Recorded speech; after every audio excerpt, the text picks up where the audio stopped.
guys. Hi, we're waiting for another live to start. If you're coming in, welcome. Hello, friends. How are you? Welcome back to the Dinosaur Omelette live time. Okay, cool. I was setting up, making sure we have two streams running on Facebook and on YouTube. And I guess we've started, yeah? Yeah. All right. Welcome in, friends. Hi, guys. I'm Christopher. I'm Angela. And like I said, we're Dinosaur Omelette. Today is chicken chat, so it's a open Q&A. I was not here last week, right? I was in Maine. Yeah. Yeah, sorry, I wasn't here last week, so we kind of skipped our usual weekly blabberings. Fix this camera. And I was out of town. But yeah, welcome. Thanks for coming in. Generally, the whole format here is open forum, give you education, share our experience and expertise, our background. We have a small homestead in southern Lancaster County. We started in 2020. In 2020, during the Corona Fund, everything shut down. A lot of people did that. Perhaps some of you guys did too. Maybe you got the itch and you started something, or maybe you've had a little homestead or farm for a while and you're just trying to connect with like-minded people. That's what we do. So welcome in. Yeah, we do most of our communication, I guess, on our Facebook platform. Mm-hmm. We do a lot of posting there. Most of our contacts, but we do our interactive stuff as well on the YouTube and Facebook Live. They're usually running simultaneously, and then sometimes after this we'll do questions on what's that thing? TikTok. But anyway, we're going to be doing just general chicken chat, because usually weekly I like to do a specific education about a specific topic to teach something. But not this week. Every once in a while, every few weeks, we do a general Q&A. So if you have a question, chicken, quail, or other related, drop it in. Anything else important? This is not veterinary, medical, or financial advice. This is just our general experience. So do your due diligence, as they say. Right? Mm-hmm. Yes. Do you have any happy stuff to add before we start blabbing about chickens? No, not really. No one thing. One thing, YouTube people, down in the description, I always say this every week. I put a ton of really cool free educational stuff.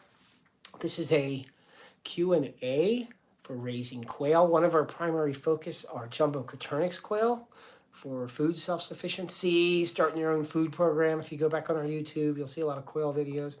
Anywho, if you're wondering about these birds and if they're actually viable as an option for food, definitely check this out. It's a checklist for raising these things, what you would need to do. Tons of information on them. They became popular the same time. I'm going to do a video on, what are those things? Pigeons. Why? So during the shutdowns, when everybody bought little homesteads, or they just got property somewhere, they realized that chickens were expensive, or they couldn't raise chickens in their neighborhood. Whatever, maybe there's an ordinance, or maybe the neighbor doesn't like the chicken noise. So quail started becoming... Pigeons? Well, yeah, I'm talking about quail. Oh. I know, I mentioned pigeons. I'll get to that in a second. Oh, okay. So quail became a very popular option. Ronaldo is a goat. What's up, buddy? And Daimir. I hope I'm pronouncing that correct, Mr. Williamson. Thank you very much for joining us. We sure do. Also, hey, man. Yeah, thanks for stopping in. Appreciate you guys coming in here. If you got a question, drop them in. Anywho, the quail became a really popular option because they're cheap. They didn't take up a lot of space. They're a lot less expensive to start food production with compared to chickens. And they don't require the room, which I just said twice in a row. And they produce a lot of food relatively quickly. From the day they hatch to when they're laying eggs is 6 to 8 weeks. Mm-hmm. Whereas with a chicken... Yeah, anywhere from 5 to 7 months before you get your first egg, starting at chick. 5 to 7 months. People who just dropped in again, I'm Chris. This is Angela. We're Dinosaur Omelette people. Yeah, so with the chicken, it's 5 or 6 months. The quail's really quick. And the reason I'm mentioning the pigeon was because during the Great Depression, people were raising pigeons. They had pigeons on the roof. They had pigeons on the cage. You can look that up on the interwebs. It's pretty cool. They were raising these birds. But they're not as productive, in my opinion, or as versatile as the quail, because unlike quail, the pigeon lay clutches of eggs, which is like a handful of eggs a few times a year. Some animals do that. Quail is domesticated quail, the jumbo Coturnix quail, the largers, all the quail, but we raise the jumbos. They lay daily, so they're producing eggs every day throughout the year rather than clutches. So what's another bird that lays clutch eggs, like our ducks? Some ducks will lay a clutch. Yeah, I guess so. So, and that just means a clutch of eggs. They'll lay a bunch of eggs at one time, a few times a year, as opposed to daily. That's cool how they benefited pigeons. Yeah, man, it's really cool. They would keep pigeons up on their roof pens. This is in the cities too. So the city rooftop people, they wanted to have everybody was going poor. It was the 30s. So they were looking for food production, and they did a lot of like what people are doing today. People are raising tomatoes and vegetables on their back patio, or they're raising quail in a hutch. So very limited space to utilize what you have. And a lot of what we do here with the education stuff is focusing on that. Efficiency, self-sufficiency, and being efficient and raising and using what you have. You want to say anything? I know I talk a lot. No. One of the things, she does talk a lot. She's a very good educator. I'm just blabbering. One of the really things I like to stress, especially here in internet land, is avoiding the comparison mentality, like trying to achieve somebody else's goals, somebody else's plans, and what somebody else is doing. I'm not saying don't get ideas from people, but we hold ourselves to this standard from something we see online, and we don't feel successful if we're not achieving that same level. Don't do this. This is the wrong thing to do. We always talk about know the objective that you're trying to achieve and know why you're trying to achieve the objective. It's not dependent on an external variable. It's, from the self or from your home or community, whatever you're doing. But understand your own personal objective and work towards that. And I've done a bunch of videos on that whole goal setting thing. But comparing yourself to an external for your goals can be quite demoralizing. However, like I said earlier, using these platforms in more of a community sense where you're gathering ideas and getting encouragement, it can be quite beneficial. The internet. The internet's a double-edged sword. You can do a lot of horrible things. You can do a lot of good things. Depends how you use it. Use it for good. Okay. That was a lot of intro. Mm-hmm. So, about chickens. Yes. Now we're going to talk about chickens. So chickens or quail. We're getting into the winter months, and we'll go into a little bit of stuff about chickens. But what do we need to know about our poultry in the fall, winter months? What are the two big things that are concerning us, or more big things? Yeah, as far as, we're in the northern eastern area of the United States. So if you're in an area where you're now going into, like Christopher said, fall and winter, where the temperature is changing, it's getting colder, the daylight hours are shorter. So that's going to affect the egg laying of the mature chickens or mature quails, because the lighting, it influences their hormone levels. So if you want to continue having steady eggs being produced, then you'll want to adjust the lighting and add a light strip or some sort of light source to a coop where the chickens or the quail will be. Yeah, that's a very common thing, and we hear it all the time. I think every year somebody's talking about, they stopped laying. Intuitively, a human being, we're mammals, we don't think like that. But the chickens and these birds, like she's saying, they're regulated hormonally by the amount of light they're gathering in the day. They co-evolved, of course, like everything else, with their environment. Mm-hmm. And easy way to think about this so you don't forget it is with less light, means there's less vegetation, means there's less bugs for the baby chickens. There's no reason to be laying eggs. So their body kind of shuts down on egg production. Remember, the egg is for making little baby chickens, not breakfast. Does that lighting in the chicken coop produce heat? Good question. We would say no. They're LED lights. They produce very, very minimal heat. They're quite efficient, so they're not going to... Heat is expensive. So if you're using a light bulb source that's burning heat, you're spending a lot of money. So the LEDs don't really produce much And the heat. Objective is strictly to produce light.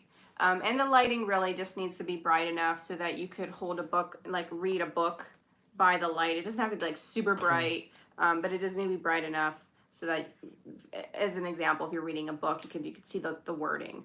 And in general, for how much hours to consider having the lights on for, with daylight hours combined with the added light you put into their coop, you want somewhere around 14 to 18 hours total a day of light. Yeah, and consistent. So if you keep that, if you're introducing the light before the transition phase in the fall, with the diminished sunlight, you're not going to have a break in the egg laying. They should continue to continue laying their eggs without stopping. Now, what happens, Angela W., if it's like, it's late November, my chickens haven't been laying for a month, and I add light? Are they going to start laying eggs right again real quick? They won't immediately, because they are not a machine. So their body has already made adjustments to the lack of light. So it'll take a couple weeks, maybe 2 weeks or so to get back into gear and start the production again. Is that harmful to my chickens? It is not. It's not harmful to your chickens. It's a hormonal thing. It's their body just saying, oh, hey, we can have babies. And they're not consciously saying that, of course, but their body's telling them the light is back. Produce eggs, and you'll get your eggs back. But yeah, you definitely, if you want to, especially with quail. Quail have a short lifespan. They have a short egg-laying lifespan, I should say, where they're optimally productive, producing eggs daily at about, 2 years or so? They're 18 months to 2 years? From 8 weeks old up to about a year old. They're laying really, really well. A year and a half, the hens, they're still laying. But they're going to start, the numbers may start to adjust and decrease slightly. 2 years old, they're not likely going to be laying. Yeah, and that's why... This is with the jumbo quail. So that's why we encourage definitely doing the supplemental lighting for your quail, because usually with quail peoples, unless they're just strictly pets, but if you're raising them for food production, keeping the light on during the winter to encourage continual egg production is probably your best option. The question arises, is this abusive? Is this taxing to the animal's physiology? No, it is not. Okay, make sure they're eating and drinking, of course. Right, you're meeting their needs. But it's not taxing to them because they are designed to produce eggs daily. They do either way. And always to illustrate the logic behind this so it seems more intuitive to us, is we always talk about like the equator, where you have that extended period. The birds down there are laying year round. They may have a molt phase, but they're laying and they're adjusted and they're all still alive. So yeah, the lighting is not going to be detrimental to their health. What's detrimental to their health is stress, uncleanliness, and I'll get into that in a little bit. But yeah, so the lighting's not damaging to their health. It's not going to stress them. Their egg production's fine, and particularly quail, you probably do want to continue the light because you want that food production. That's the whole goal. You set up, you got the quail for food. Keep the light on. Chickens, same. I mean, we keep our hutches lit, and so they're producing in the winter, and they're going to produce even in the cold days. Okay. So let's talk a few. There's a few points I'd like to talk about. Continuing on about the eggs, as the coldness, the temperature continues to drop through the winter months. So as you're going from fall into the winter, I'm gonna get some water. What are some other things that may happen? So let's say you've got a light in there in your coop, and you're set on the number of hours that they're exposed to, so they're laying eggs. Now, even with a light strip, as they are adjusting to colder temperatures, their body is going to be using up more energy to stay warm. And if their food amount, let's say you're giving them a daily serving rather than free, having food accessible at all times. There's a lot of people who like to just give them a certain amount during the day. If you're not adjusting that amount to accommodate for the extra energy use that they're now allocating to keeping their bodies warmer, then they're going to have to pull energy from somewhere. And that means then they're going to pull it from their egg making capability. Yeah. So as it gets colder, increase their feed, and you may have to experiment with how much, depending on how many birds you have and what kind of birds you have. I'm talking about like chickens and even ducks and other birds. But yeah, the animals. Sorry, I was gonna say they're very efficient with staying warm, but they need the calorie. yeah, And the protein. increase their feed so that now their body is getting what it needs for that change in temperature, and then they're going to continue laying eggs, no problem. Make sure it's a proper food for meeting their needs as far as nutrition goes and protein goes. Quail, jumbo quail, you're going to want to have food always accessible for them because they have a fast metabolism. So year round, this isn't an issue for you to think about with quail. Year round, they should have free food. Will my quail overeat? No. The quail. I know this stuff. I'm just asking in case. Chickens overeat. Chickens. That's why I was asking. Yes. So my chickens, they can overeat, and what happens is they get fat. They get fat. They'll put fat, adipose extra on the around their fat, organs. Yeah, ectopic fat and fat around the organs. Yeah. Mm-hmm.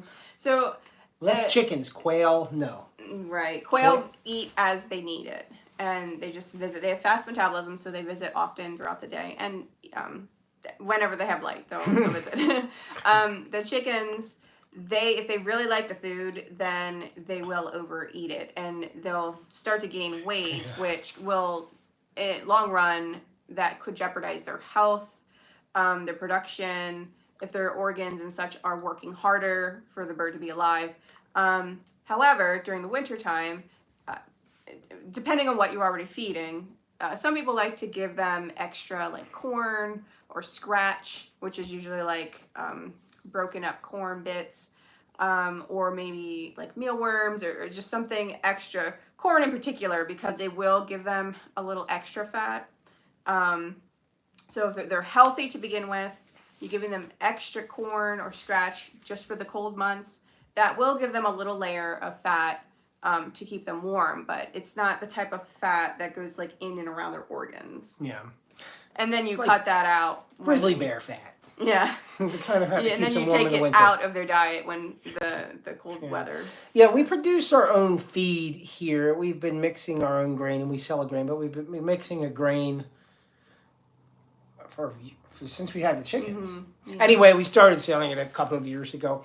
But there are specific nutrients and specific balances that the chicken requires. Poultry feed, the feeds are all a little different. For the chicken, for the duck, for the quail, they may vary a little bit. And you talk to your, it'll be written in your bag, of course, the ingredients and what the nutrition is. But if you're really interested in that, there are poultry resources online about the nutrition on there, university resources you can look into. But you're simulating, with the feed, you're simulating what they're going to be eating in their natural environment, which they no longer have access to. Especially in the winter, there's nothing growing anymore. If you're free ranging in the summer, they're going to have an abundance of vitamins and minerals and a huge variety of different fats coming from all the delicious bugs out in nature. And they have this really robust diet and this dietary intake. But a lot of people are not doing that, especially with their hobby farms. They're feeding them, they're supplementing. I always call it supplement. If you're not doing something that's naturally acquired, it's supplemented, So you're supplementing their diet with a feed, and you're giving them hopefully a well-manufactured, properly blended feed that's going to provide optimal nutrition for the animal. So it's health, it's longevity, it's plumage, and it's stress even. If it's nutritionally deficient, it'll manifest in the animal's behavior as well, and could potentially cause stress issues, their energy levels.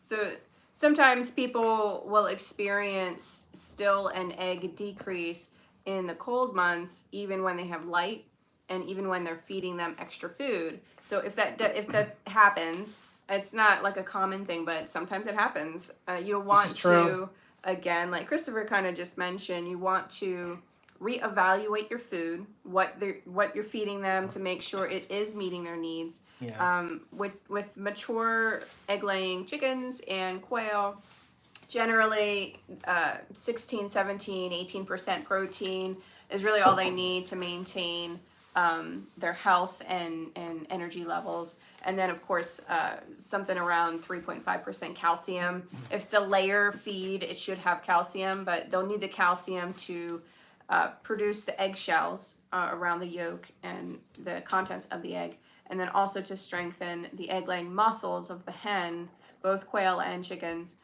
So then when they're laying the eggs, the muscles won't prolapse. Yeah, that's not good. Yeah, it's inside out, so it's very painful. So make sure that it's a healthy food, it's meeting their nutritional requirements. Sometimes you might buy something from a store and think it's a good food, but maybe you didn't really look too much into it, and just the performance might change. And it's good to check on companies just to make sure they're being consistent with what they're putting in there, because sometimes they substitute and swap things out without really telling the public. So just check what you're giving your birds. Also, if maybe you're feeding them well, they're eating well, but maybe their egg production still isn't what it should be. Something else to consider is super cold drops in temperature. That could be a little stressful for them, and they may decrease for a temporary time while it's super cold, and then it'll come back. The eggs will come back as it warms during up. the sub-freezing. Usually around here, we're mid-latitudes, we're in southern Pennsylvania, so we'll get a week, maybe 10 days where it's below freezing. Yeah. And I guess when it's really below freezing, the chickens, they'll stop laying. They'll still lay, but it might affect how much, just during that really cold dip. Yeah. But also, another big thing that I think we'll take a couple minutes to talk about is predators. So Christopher mentioned earlier about stressors. I just want to go into the eggs before we go into predators.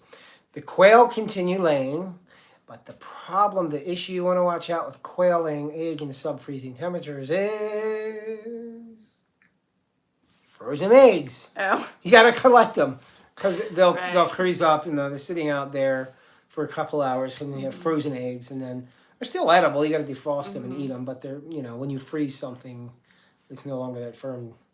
And if you're somebody who's hatching your eggs, like your quail eggs or chicken eggs, and it is really cold, make sure you're collecting your eggs a couple times in the day if you have freezing temperatures. This chicken chat was supposed to be about chickens in general, but it's turned into a chicken in winter talk. Well, which is fine. We're going into winter. But we're talking about chicken mechanics, body physiology, and nutrition, and all that fun stuff too. So, what were you saying about predators? So predators, when it's getting a little colder, they are looking for a quick meal, an easy meal, and a lot of times they'll eat them. A lot of times, we may just be so busy with life, or taking care of the homestead or other animals or family stuff, that we might just kind of forget to take a stroll and check out the enclosures, check out the coops and the hutches to make sure they're still structurally sound and aren't deteriorating. So a predator will take advantage wherever possible because they want to eat. So they have kids you want to protect family at home. You want to protect what you have. The birds, they depend on you to keep them safe. And if you haven't seen anything all spring and summer, that doesn't mean anything. The animals' behavior and patterns change in the winter because they're getting hungry. And territories change with predator type animals. So they might move in, be in the area for a season, might move off. Maybe you don't experience anything for several years, and then all of a sudden you have raccoons or foxes or minks. But my point with the eggs is, if there are predators stalking around at night, harassing your birds in such a way that they're able to get scared, then that stress could affect their production of eggs. But to finish up that thought, just make sure you check your enclosures. If there's a hole the size of a quarter, then minks can get in there, rats can get in there, raccoons can stick their hands in and grab things. Raccoons and foxes, coyotes, they have strong jaws. They can bite through chicken wire. Chicken wire, yeah. So just make sure your enclosures are still safe, that there's no rotting wood or anything like that. Yeah, people hear the word chicken wire. I don't know why they call it chicken wire. It's really not good for protecting a chicken. Yeah, at night anyway. Well, yeah. So yeah, the predators will chomp right through the chicken wire to get to the chicken. I guess that's why they call it chicken wire. Once you eat through it, you can eat the chickens. That's what I would imagine. Very brilliant over there, chicken wire marketing department. Yeah. Good job, guys. So yeah, predators are an issue. It'll affect the stress, which will affect their egg laying. And did you want to talk about heat? Like, are they equipped for the cold temperatures, or like, do you need to add heat? yeah, we just did this whole winter one, like what, 3 weeks ago, maybe a month. I don't know. Or did a while back. So our chickens hardy in the heat are quail, because you guys might be new to quail. Are they hardy in the heat? The answer is ding, ding, ding. Yes, of course, yes. They're very hardy to the winter cold. Did I say heat? Mm-hmm. Okay, heat. They're also hardy to the heat. Are they good in the cold? Yes, indeed. Why is this? They got this stuff growing all over their body called feathers. Now, the feather is a magnificent piece of architecture. It's designed to... It's kind of neat, actually. So the feather doesn't keep them warm. Their heat keeps them warm. The feather creates a pocket of air that keeps the heat close to them, right? It's like insulation. Mm-hmm. I guess that's how we think Yeah, of it. when it's really cold, you might see them roosting, and then the birds will kind of fluff their feathers a little bit, and that's allowing the heat to move around underneath the feathers against their skin. Yeah, so their body heat's keeping them warm. The feathers are keeping that warm air, that pocket, close to them. So they stay extremely warm. They're very, very brilliantly designed. The feather covering is extremely well designed for all birds. Keeps them warm in the winter. And I always like to say, if feathers... So people, do I need heating in my chicken coop? No, probably not. No. Why do we know this? Because there would be a bunch of dead birds everywhere in the winter, frozen. Because not everybody would do that. Yeah. Well, I mean, like, just little birds in general, little Tweety birds. Oh, Tweety, wild There used to be birds. dead birds everywhere on Yeah. the ground. So I got more frozen birds. Yeah. So why aren't the little birds freezing? Yes, they have high metabolisms and they burn fast, but so do chickens. The chickens have higher body temperatures and they stay warm. They will get cold in drafts, okay? Like, I'm sure if you have a farm or a homestead, whatever, and you see your chickens in the winter and it's blustery, they're kind of like sitting huddled out there to stay. So put the idiots in the coop if it's that cold. If they're going to be out there freezing.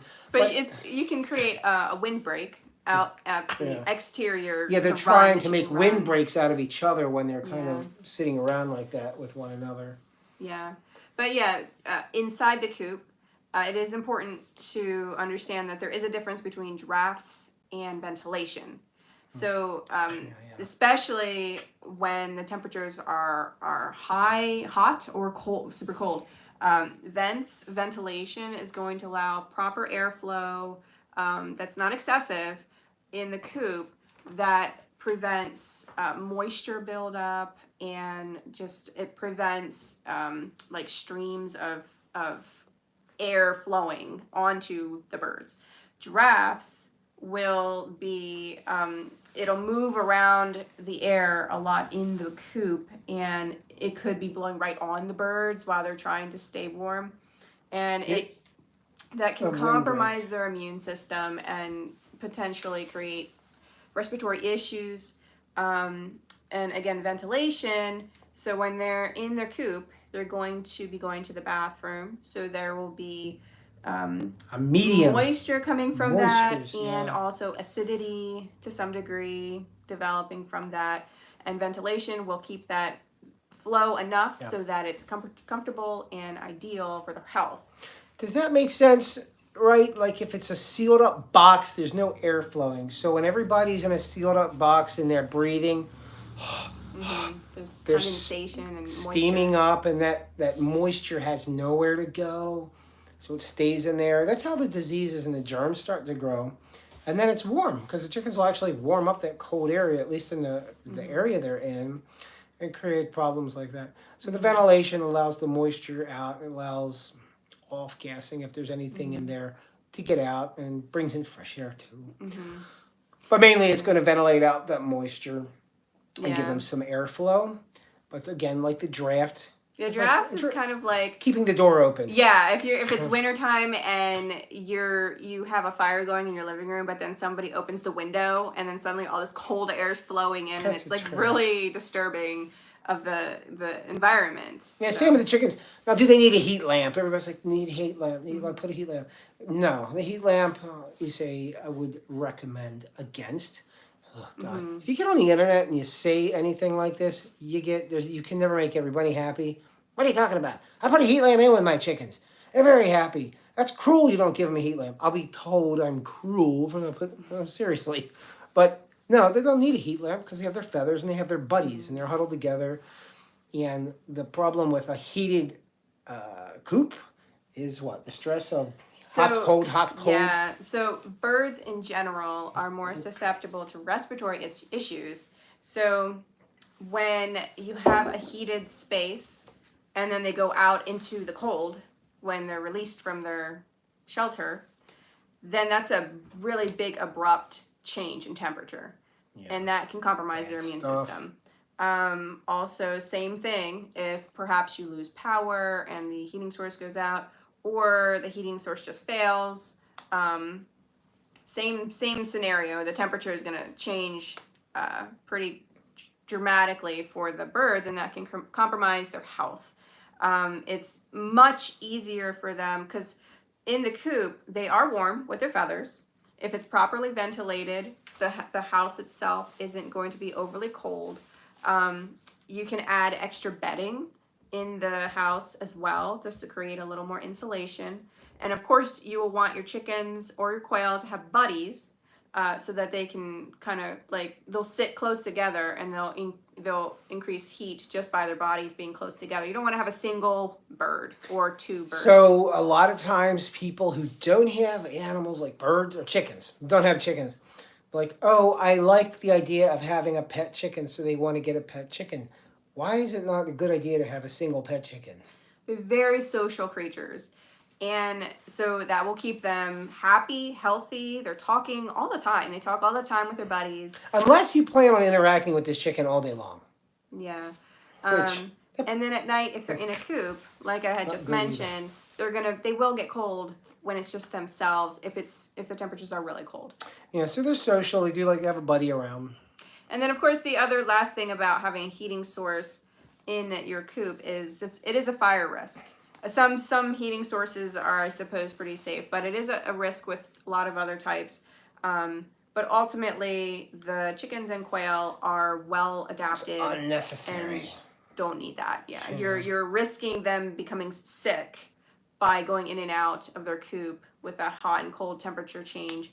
And then that's a whole new ordeal to work with in the cold time of the years. It's natural, I think if you haven't had chickens, or just any people in general, we go by, a lot of the decisions we make are based on our experience. We're experiential creatures, so we're going off our intuition. My intuition tells me when I'm cold, I want to turn on a heater. Mm-hmm. And it's cold outside with these birds, they're probably going to want a heater because just natural thinking. But no, the chickens actually not. They don't have skin. They have those feathers, so they have a very efficient means of maintaining their body temperature in the hot or the cold. Mm-hmm. And they stay well. So that's why I say no on the heater. Don't jam a heater in there. It's more likely to promote respiratory illness when they're going back and forth from the cold back into the warm, back to the cold. Because now that air is warm in there, they're ingesting the warm moisture too. The warm, what do you call it? The ambient moisture in the air. And then, of course, you'll want to make sure to manage the cleanliness of the coop and the habitat that they're in. Yeah. Make sure it's not overly soiled. Just have a routine where you're yes, indeed, removing soiled and making sure it's clean. We did a huge, long one of these rambling videos. Education on a specific topic about the germs and diseases chickens get. And I think I have a link down in the description with a description of some of the illnesses these birds get and how they get them. But yeah, cleanliness, I think that's the main, keeping the coop clean, keep the area clean. All right, you watch the videos about the poor cows and animals living in their filth. You're like, I'm not going to eat that. And what does that mean? It doesn't have to be like you can eat off the floor. Or the bedding. Eat off of the floor. Some people eat off of the floor. If you want to clean it like a kitty litter area, like with a kitty scoop, and you're cleaning it, it looks really great and clean, then that's wonderful. But what I mean is you don't want to have wet areas in there. You're not. Just piles of manure, just continuing to pile up. You want to clean that stuff out. regularly enough so that it's just generally dry. You want a dry environment. Different seasons promote different types of pathogens. So spring and summer versus fall and winter time. So the parasites and the bugs coming from outside are starting to move in the springtime. Especially there's more moisture in the spring. And it's a lot wetter. It's not that dry ground. So you have a nice breeding ground and a substrate for the organisms to thrive in. And the chickens are scratching a lot more because the ground's not frozen. All these things contribute. Doesn't mean the animals are going to get sick. They're adapted to their environment. Their guts are adapted to the local fauna, the little organisms in the ground, right? If you eat the ground, you might get sick, right? We don't eat ground, but the chickens are eating off this ground all the time. So the microbiome kind of adjusts to the local stuff. But what happens, I think we learned so much. Didn't everybody become epidemiologists in 2020? Like I was Facebook certified as international epidemiologist during coronavirus. I was teaching everybody. It was great. So there's this thing called like pathogenic load, like infectious load. Like this, you're going to get, one or two little bacteria. You have an immune system. The chicken has an immune system and goes, get out of here. But a billion of them, all of a sudden you have this huge load that overwhelms their system. In a dirty area, that's what happens. You have this huge load of pathogens that can overwhelm the critter in the air or in the ground they're scratching around. So that's why I say keep it clean. Keeping it clean doesn't mean sparkly, but you want to keep the potential for transmission disease low. Springtime, you got the parasites coming in from, what do you call it, wild birds?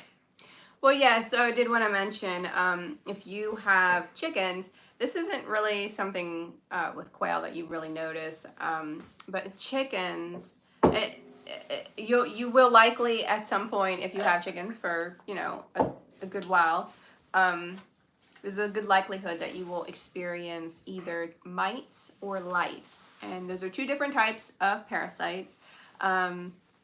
Mites, they don't live on the bird. They live in the environment. So they generally are in the coop, in the dark crevices, hiding during like the daylight. And when the chickens come in and roost for the night and go to sleep, then the mites, which are really small, you can see them. There are different types of mites, but they're really small, and they'll creep out and they'll feed on the birds while they're resting. And then they come back off and hide again. So periodically, it is important to spray. When you're cleaning, doing a nice clean of the coop, you're going to want to spray with a parasite type How product. often am I doing a deep clean like that? I would say minimum once a year, maybe twice a year, spring, fall, that sort of thing. It also depends on your areas and the exposure to wild birds, because a lot of these things come from wild birds, just being in the area of the chickens. Yeah. So But remember, the wild birds, they also like to eat chicken food, Yeah. the scraps on the ground. So it just depends. I would say, I like to say spring and fall, that type of thing, or the spring. But just, you want to examine the coop once in a while. Now, you said they can get lice. Yeah, so lice. Can I catch the lice? Well, not me. Let me explain about the lice first. So there are, just like mites, there are different types of lice, but lice live on the bird. And usually you can see them, but again, they're very small. They're kind of like, if you're familiar with like a flea. Oh my goodness, but gosh. it's like a light color. It's Rachel, my former neighbor. If you're still there, hon. Hi. One of my favorite neighbors of all time, Rachel. She lived next door when we had babies. Sorry, Internet. I was saying hello if she's still there. But go ahead. Yeah, so lice typically is like a cream color, just a lighter color, and they're very small. It's important to know if your chickens have lice. It's important to do body checks once in a while. So you want to lift their wing, look underneath their wing, and just kind of comb through their feathers, and look at their skin. Look around their vent area. Usually, the lice usually likes to lay eggs on the base of the feather, the quills, the feathers. close to the skin around their vent. There's also other types of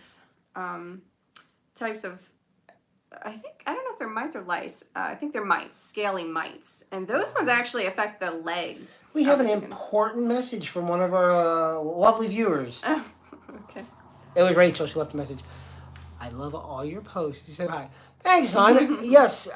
Gosh, I tell you about my own neighbors. Anyways, you can tell I've gone insane. We have a small little homestead here in southern Lancaster County, Pennsylvania, and it's very beautiful up here. We have mountains and rivers and streams and trails and ducks and all kinds of fun stuff. Mm-hmm. It's very pretty. It's very natural up here. It's very nice. But yeah, the little farmstead and in YouTube land or in Facebook land, it's laborious. It's a lot of work, but I've gone over this a million times.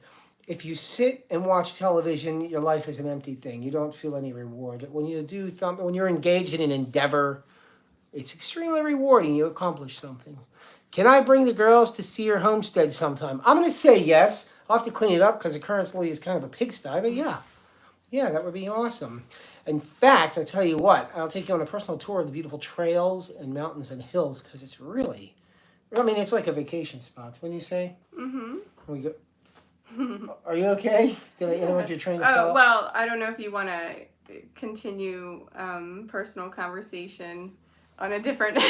Nobody's watching over here. Anyway, yes, dear. Absolutely. I'll call you on the internet. We were talking about parasites and lice and all the fun stuff because we do education. And yeah. so the lice. Yeah, so the point is those type of parasites tend to come from wild birds, and it's just something that happens. You can have the cleanest space for your chickens and your poultry. You could be maintaining super clean space, and at some point you might encounter these things because it's not really something you can necessarily control if your animals are outside and have some sort of exposure to wild birds. And yeah, so that's just something to check on once in a while. Do I have anything about parasites and lice to discuss about? No. Oh, you had mentioned, can we get lice? Oh, yeah, can the humans? So you're in there and you see a licey thing on a chicken. Because some people have walk-in coops where they walk in the space. And you freak out. Oh, I'm going to get lice. Is that possible? Will the human contract? Generally, as far as I understand it, you may get some freeloaders who might go on you, but they don't live on. Their species. Let me please finish. They don't survive on humans. They're specific to birds. So it's not like they would be on a human and multiplying and such. Yeah, they're species specific. So if you want people lice, you got to go get people lice from people. You can't get them from chickens. It'd be fun. It'd be great. When I was a little kid, we always looked forward to catching lice because we'd get out of school. Automatically, you're done. Oh. And you're like, hey, Jimmy, come here. And get the week off. But, you can't catch them from chickens. Yeah. Right? So we talked about heat, cold. We're doing a lot of cold weather talk, which I guess we should be talking about cold weather talk. Mm-hmm. Anything about, the chicken injuries they can endure in the wintertime on the chicken. Oh, frostbite. Frostbite. So what's exposed on the chicken? With chickens that have the upright combs or roosters with the big wattles, those can get frostbitten. The chickens with smaller, like the rows, smaller type combs, usually they're fine. Frostbite looks similar to regular human frostbite, the discoloration. It's very painful. So there are a few things you can do. If you know it's going to be super, super cold, like below freezing and harsh winds. Yeah. To start with, just it's good to get your areas set up where they will have windbreak areas to just get out of any kind of winds, harsh winds. So you can add straw bales, you can add walls, whatever. But the roosters, if you're anticipating super, super cold, and let's say you don't have a barn or like a bigger space where they could go and kind of stay while it's super cold. You might want to actually bring them indoors, just to protect the vulnerable for the parts. super cold. So the super cold. Some people will put Vaseline on the combs. That's something that, you know, you can look into yourself. I'm not really sure. Or is that like an old wives' tale? I don't know. And those old wives. I'm not certain if it. I would recommend doing some research as far as like getting info from breeders, people who are like known breeders, and share about this kind of thing, because they know what they're doing, and they show these birds, and they want to make sure that they're kept well. But yeah, so and then also if you have snow on the ground, make sure to clean the area, shovel the area out. Yeah, shovel a little path for the dudes. Don't like walking really in the snow, the chickens. Even you can put straw on the ground if there is snow, and they prefer, you know, just walking around more in the straw type area than just like flat out snow. And it's safer for you so you don't trip. Yeah, and if any of the area ends up frozen, then it is possible for them to have the bottoms of their feet damaged if they're walking on ice all the time. So you want to make sure there's... Yeah, I mean, that's generally it. And of course, you won't want your water to be frozen. Put a defroster in it, or get up and smash it up and break it up and make sure they have liquid available. It's going to be freezing. Simple, some common sense stuff. I don't know. I mean, we could go into a million other things about chickens. I think I covered quite a bit of good information. Yeah, I think so. Unless you want to do a 4-hour straight study on hatching eggs, probably not. We did one of these on here, so if you're looking, there's plenty of information on hatching eggs in the description. I have the egg hatching guide, as well as one of our fabulous videos in our live section about hatching eggs. So, I mean, it was a chicken chat. Kind of quiet. I guess everybody's still depressed about this election, or happy about the election, so they didn't come in. They're out partying or not partying, depending on how they feel. But if you're here and you enjoy your time learning about stuff like this, hit the sub button. We're doing this vertical video, which I do not like, but the YouTube and the Facebook, they don't populate it onto the feed if it's not vertical. Okay? So that's why I do this. Otherwise, we'd be squished together more. So, yeah, we appreciate you coming by. Questions or comments, put them in. Just leave a question or comment. We get to them. And sub us to stay tuned to some of the fabulous stuff we're doing to talk about. And I guess that's that. Anything you'd like to add, wife? No, I don't think so. Oh, okay. Well, it's been another wonderful evening talking to the people out here in internet land. Hopefully this was beneficial to some degree, or at least not so boring doing this in bed instead. Okay? Great. I guess we'll hopefully see you next week in another exciting adventure of Dinosaur Omelette learning. All right? Thank you guys so much for watching. And yeah, let us know if you have any questions or comments. All right. I'm going to try to sign out here. So my face is coming, because I'm using this highly sophisticated 2 phones next to each other studio technique. All right, guys. We will see you later. Goodbye. Bye.